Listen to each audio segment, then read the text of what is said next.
The funeral parlor reeked of expensive cologne and hollow sympathy. Victoria Sterling smoothed her designer dress while her husband Marcus checked his Rolex, both dressed like they were attending a charity gala, not Uncle Edmund's burial. Their son Daniel watched from across the room, noting how they hadn't shed a single tear for the man who'd raised him. 20 years ago, Marcus landed his dream job in Singapore. Victoria decided their 8-year-old son would cramp their lifestyle abroad. Without hesitation, they dumped Daniel on Edmund's doorstep in rural Montana with nothing but a suitcase and empty promises to visit soon. Uncle Edmund answered that door in paint-splattered coveralls, a wrench still gripping his weathered hands. He looked at the terrified boy, then at his departing relatives. "Kid stays. No discussion," he declared, and that was that. Edmund didn't offer hugs or bedtime stories. Instead, he taught Daniel to weld steel, read blueprints, and negotiate contracts. When Daniel broke his wrist learning to ride the tractor, Edmund didn't coddle him. He drove to the hospital and told the doctor, "He's resilient. Patch him up." Edmund was right. Daniel became unbreakable. What Marcus and Victoria never discovered was that Edmund Sterling wasn't just a simple mechanic. Behind those dirty overalls hid a brilliant inventor who'd patented revolutionary agricultural equipment. By Daniel's 16th birthday, he was managing the workshops. By 21, he was Edmund's official business partner, overseeing million-dollar contracts and international licensing deals. Edmund played the part of the poor relation perfectly. Whenever Marcus and Victoria called begging for loans, Edmund would chuckle and say, "Sorry, just a broke old fool fixing tractors." They never suspected the fool owned half the county and held patents worth fortunes. The estate lawyer adjusted his glasses nervously as the family gathered. Victoria's manicured fingers drummed impatiently while Marcus calculated imaginary inheritances. They assumed Edmund had maybe saved $50,000.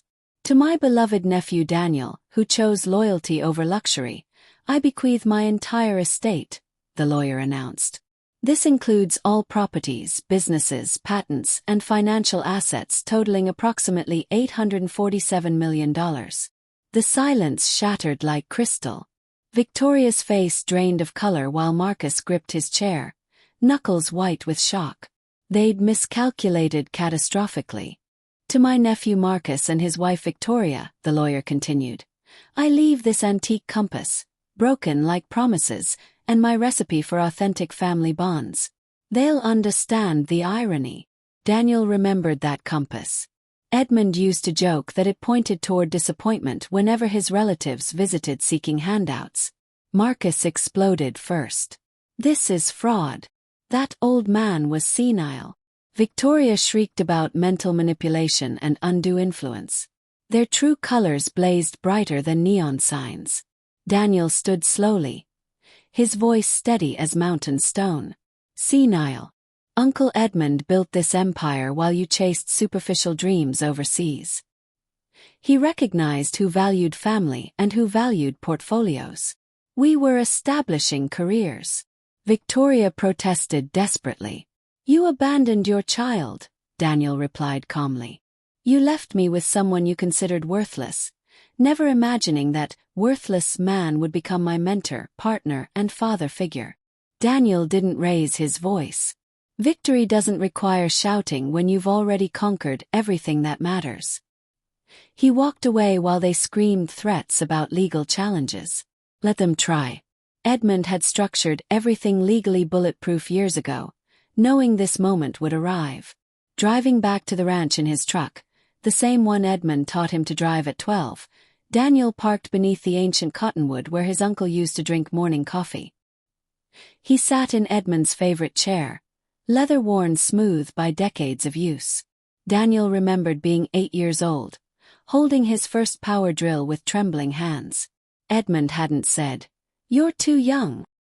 He'd simply instructed, "Squeeze steady. Don't overthink it." Daniel hadn't overthought anything today either.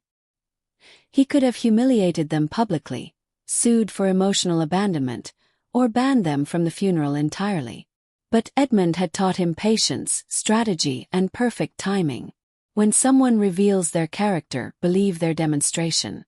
Marcus and Victoria had shown their priorities 20 years ago. Today, Daniel simply allowed them to experience the consequences. Financially devastated, emotionally exposed, and permanently forgotten. The empire they'd assumed was theirs had died the moment they drove away from that 8-year-old boy. Now Daniel owned everything, and all he'd done was show up, stay loyal, and never stop building alongside the man who truly mattered.